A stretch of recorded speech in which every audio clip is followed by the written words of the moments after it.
तो कल जो है मैंने आप लोगों को एग्रीकल्चरल प्रैक्टिसेस एंड इक्विपमेंट्स के बारे में बहुत सारे फैक्ट्स बताए हुए थे, ठीक है। और उसी में का जो पार्ट 2 है, यानी कि उसमें का कुछ हिस्सा बच गया था, उसको जो हम लोग पार्ट 2 के रूप में आज स्टडी करेंगे, ठीक है। तो चलो स्टार्ट करते हैं हम लोग। आज का जो टॉपिक है जिसका नाम है कृषि विधियां एवं उपकरण, या फिर उसको कह सकते हैं हम लोग एग्रीकल्चरल प्रैक्टिसेस एंड इक्विपमेंट्स, ठीक है। तो इस टॉपिक के अंदर में जो है हम लोग पहला पॉइंट पढ़ेंगे संकरण या फिर हाइब्रिडाइजेशन, के हाइब्रिडाइजेशन होता क्या है, ठीक है। तो देखो, दो अलग अलग प्रकार के जो जेनेटिक कैरेक्टरिस्टिक वाले जीव होते हैं ना, उन सभी को अगर हम लोग आपस में रिप्रोड्यूस करवाएं, ठीक है, आपस में जो है उनका जनन की दृष्टि से, यानी कि रिप्रोडक्शन के दृष्टि से अगर हम लोग दोनों को जो है कंबाइन करने का प्रयास करें और दोनों के कॉम्बिनेशन से एक नया आपका जो है संतान अगर उत्पन्न होता है, एक नया ऑफस्प्रिंग उत्पन्न होता है, तो उसमें क्या होगा कि दोनों ही पेरेंट के जो है आपके जो सेलेक्टेड कैरेक्टरिस्टिक्स है ना, वो आपके जो है मौजूद रहेंगे, और इस तरीके से जो ऑफस्प्रिंग होगा वो आपका काफी उन्नत, काफी जो है आपका इम्प्रूव्ड होगा, ठीक है। तो इसी एक जो नया एक जो यहाँ पे बन रहा है ना, क्या बोलते हैं, नया एक जो ऑफस्प्रिंग बन रहा है जो कि उन्नत क्वालिटी का है, उन्नत किस्म का है, उन्नत वेराइटी का है, एडवांस वेराइटी का है, वही आपका कहलाता है हाइब्रिड या फिर संकर। हिंदी में संकर बोलते हैं और इंग्लिश में जो है हाइब्रिड बोलते हैं, ठीक है। ये अक्सर जो है इसका पैदावार यानी कि उसका जो उत्पादन क्षमता होता है ये काफी ज्यादा होता है। अगर हम लोग पशुओं का बात करें या फिर जो हम लोग पौधों का बात करें, तो दोनों ही मामले में जो है ये जो हाइब्रिड पशु होता है या फिर हाइब्रिड जो आपका प्लांट होता है, उसके द्वारा जो उनका प्रोडक्ट होता है उसको उत्पादन करने का क्षमता इनमें अपने पेरेंट से काफी अधिक होता है, क्योंकि हमने जो है उनके गुणों को देख करके ही हमने हाइब्रिडाइजेशन करवाया हुआ है, ठीक है। तो कुछ एग्जाम्पल बात कर लेते हैं। तो एग्जाम्पल में जो आप लोग बोल सकते हो, जैसे कि बात कर लेते हैं हम लोग, लरमा है, रोजा है, ठीक है, या फिर सरबती सोनारा है, कल्याण सोना है, रोजा 64 है, या फिर जो है पूसा लरमा है, हीरा मोती है, सोनारा 64 है, सोनालिका है, अर्जुन है। ये सभी जो हमने नाम बताया अभी अभी, ये सभी के सभी जो है गेहूं के कुछ हाइब्रिड नस्ल हैं, ठीक है। और हीरा मोती, ठीक है, और अर्जुन सोनालिका, ये सब तो बहुत ही आम है, मुझे लगता है कि आप लोगों में से हर कोई जानते होंगे इन सब के बारे में। ऐसे ही अगर मैं बात कर लूँ कुछ धान के संकर प्रजातियों के बारे में या फिर हाइब्रिड वेराइटी के बारे में, तो उसमें आ जाएगा आपका जो है जया है, पद्मा है, पूसा 205 है, या फिर IR8 है, T141 है। तो ये सब जो है आपके कुछ धान के जो है आपके हाइब्रिड फसल हैं, ठीक है, हाइब्रिड जो है वेराइटी है। ऐसे ही अगर मक्का का बात करूं, तो मक्का में आपका हो जाएगा 101 गंगा, 101 रेनकीट, ठीक है, या फिर जो है दक्कन हाइब्रिड। तो ये सब जो है आपके मक्का के कुछ हाइब्रिड क्रॉप्स हैं या फिर हाइब्रिड जो है आपके वेराइटी हैं। सो अब हम लोग नेक्स्ट देखते हैं ग्रीन रिवॉल्यूशन क्या है, ठीक है। हालांकि आप लोगों को जो है 8 में भी पढ़ाया गया है और आप लोगों को मैं 9th में भी पढ़ाऊंगा। सो जानते हैं कि हाइब्रिडेशन तो जान लिए, अब जानते हैं कि ग्रीन रिवॉल्यूशन क्या है, ठीक है। तो ग्रीन रिवॉल्यूशन जो है, देखो ग्रीन का मतलब क्या हुआ, ग्रीन का मतलब हो गया आपका जो है हरा, और हरा का मतलब क्या हो गया, हरा क्या चीज होता है, तो हरा जो है आपका पौधा होता है, ठीक है। और क्रांति कहने का मतलब यहाँ पर लड़ाई नहीं है, यहाँ पर क्रांति कहने का मतलब है कि लड़ाई पूर्ण आपका जो है डेवलपमेंट, यानी काफी ज्यादा मात्रा में आपका जो है प्रोग्रेस डेवलपमेंट, ठीक है। तो अगर हम लोग पौधों का विकास काफी ज्यादा करते हैं, डेवलपमेंट बहुत ज्यादा करते हैं, तो यही विकास आपका कहलाएगा हरित क्रांति या फिर जो है आपका ग्रीन रिवॉल्यूशन। एक्चुअली ये जो है आपका हुआ था, यहाँ पे गलती दे दिया है 50 से 60, बल्कि ये जो है आपका 60 से 70 के बीच में दशक में हुआ था, यानी कि 1960 से 1970 के बीच का दशक था ना, इसमें हुआ था। अगर इसमें भी एग्जैक्ट अगर बात किया जाएगा ना, तो वो हो जाएगा आपका जो है 66 से 67, यानी कि मैं कह रहा हूँ 1966 से 67 के बीच का जो आपका समय था ना, उस समय में आपका हरियाणा हो गया, पंजाब हो गया, ठीक है। तो यहाँ पर जो है आपके गेहूं काफी ज्यादा में उत्पादन किया गया था, ठीक है। तो यही जो है आपका कृषि में एक क्रांतिपूर्ण जो विकास हुआ, इसी विकास को हमने नाम दिया है ग्रीन रिवॉल्यूशन या फिर हरित क्रांति। तो उम्मीद है कि आप लोगों को समझ में आ रहा है कि ग्रीन रिवॉल्यूशन कब है और कब स्टार्ट हुआ था।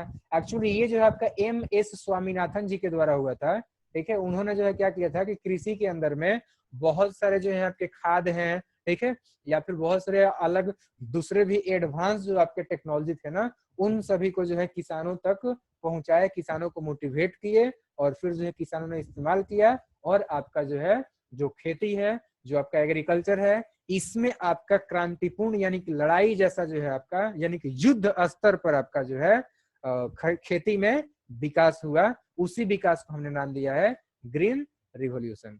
सो अब नेक्स्ट हमारा टॉपिक है एनिमल हस्बेंड्री क्या होता है। तो एनिमल हस्बेंड्री जो है वो आपका एग्रीकल्चर का एक ब्रांच है जिसके अंतर्गत हम लोग जो है जो टेम एनिमल्स होते हैं ना, जो आपके पालतू पशु होते हैं ना, उनको हम लोग जो है सॉरी उनका जो है उनके भोजन हो गया, फिर उनका आवास हो गया या फिर उनका रिप्रोडक्शन हो गया, तो उनका हम लोग अध्ययन करते हैं, ठीक है। तो ये हो गया आपका एनिमल हस्बेंड्री, ठीक है। वैसे नाम से ही पता लग रहा है एनिमल का मतलब क्या हो गया। एनिमल का मतलब हो गया आपका जो है पशु। कौन सा पशु? जानवर, मतलब कि जो जंगली है वो नहीं, बल्कि जो हम लोग पाल रहे हैं वो, ठीक है। और हस्बेंड्री करने का मतलब उनका रिप्रोडक्शन, ठीक है। और रिप्रोडक्शन होगा तो फिर उनका आवास है, उनका भोजन है, इन सब चीजों का जो हमें अध्ययन करना पड़ेगा, ठीक है। तो ये चीजें हैं। एंड नेक्स्ट में बात करता हूँ कृत्रिम गर्भधारण क्या है, यानी कि आपका जो है आर्टिफिशियल इंसेमिनेशन क्या है, ठीक है। तो वैसे तो आप लोगों ने जो है अपने आसपास के इलाकों में देखे भी होंगे,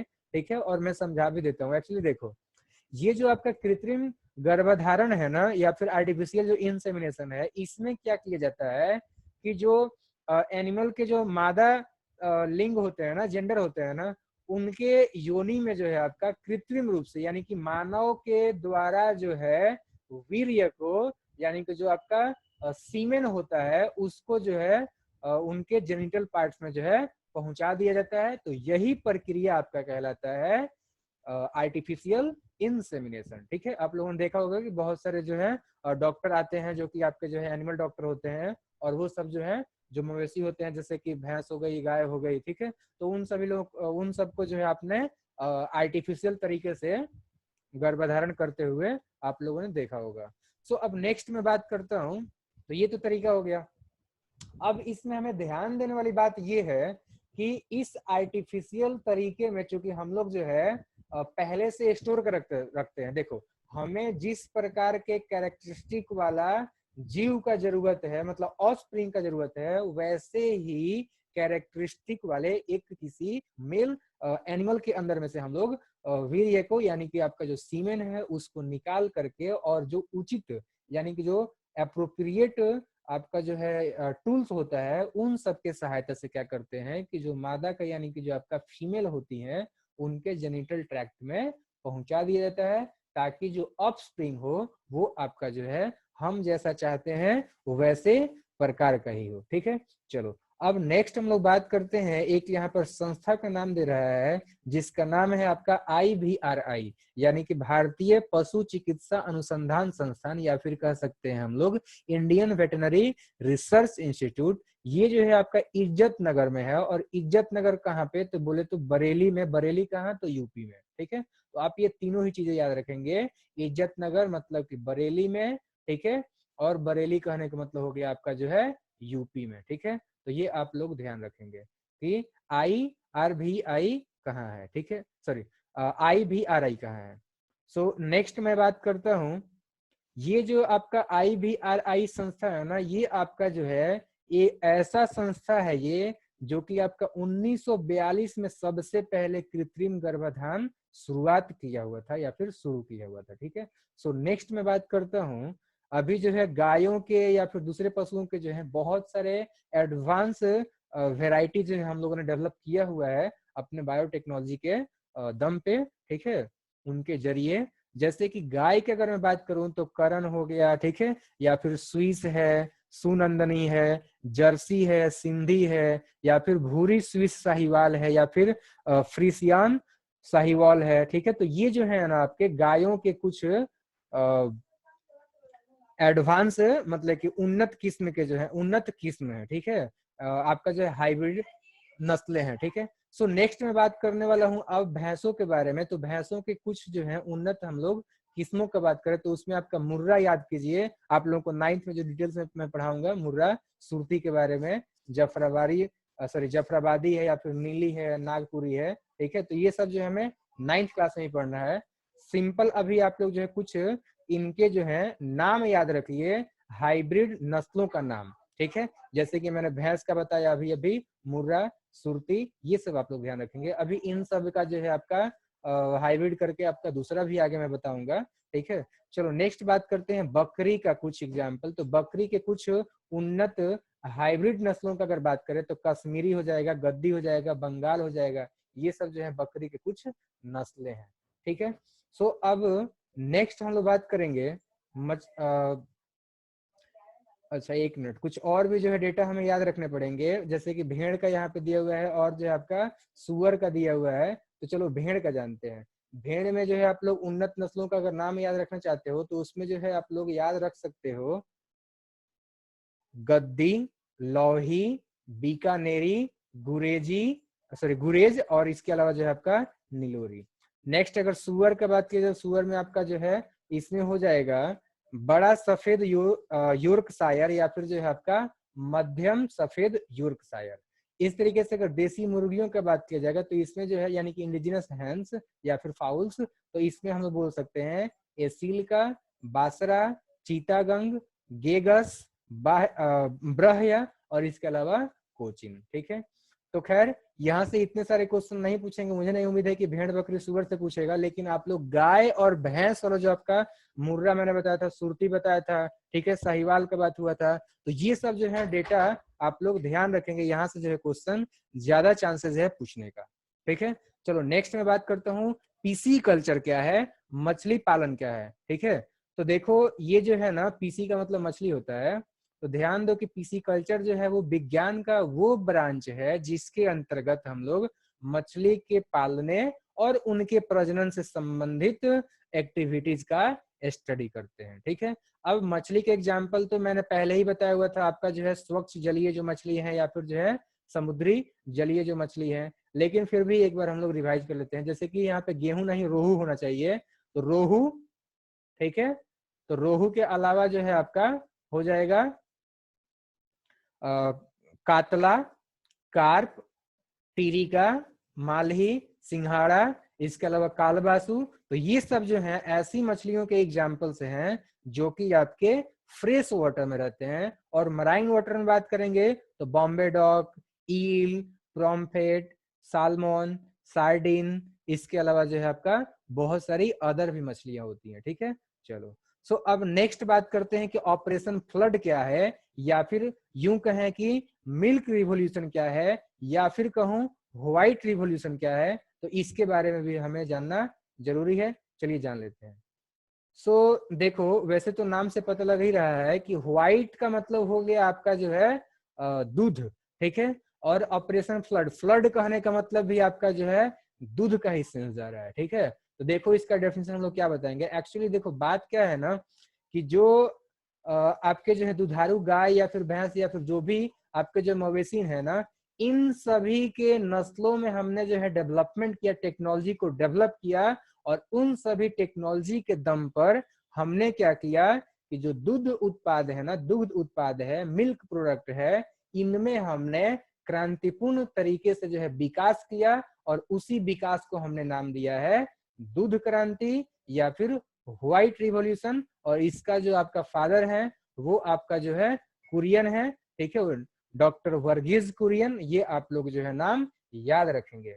सो नेक्स्ट अगर मैं बात करूं, एक्चुअली जो ये आपके जो है ना डेयरी जो फार्म होते हैं ना, उन सही में दूध प्रदान करने वाले जो पशु होते हैं, जैसे कि आपका गाय या फिर भैंस हो गया या फिर जो आपका बकरी हो गया, ऊंट होते हैं, ठीक है। तो इनको जो है काफी ज्यादा संख्या में जो है आपका पालना स्टार्ट किया गया, ठीक है। और इनके साथ में कुछ टेक्नोलॉजी का इस्तेमाल किया गया ताकि ये रोगों से बचें और ज्यादा मात्रा में आपका जो है डेयरी प्रोडक्ट्स को दे सके, यानी कि दूध को दे, ठीक है। चलो अब बात करते हैं कि जो आपका मवेशी दूध प्रदान कर रहा होता है ना, उन सभी को हम लोग जो है दुधारू पशु कहते हैं, या फिर दुग्ध पशु कहते हैं, या फिर मिल्क एनिमल कहते हैं, ठीक है। और दूध का जो आपका क्वालिटी होता है उसको एक यंत्र से मापा जाता है, उसको हम लोग बोलते हैं लैक्टोमीटर। ये जो आपका दूध के शुद्धता का, गुणवत्ता का जो है आपका पहचान करता है, ठीक है।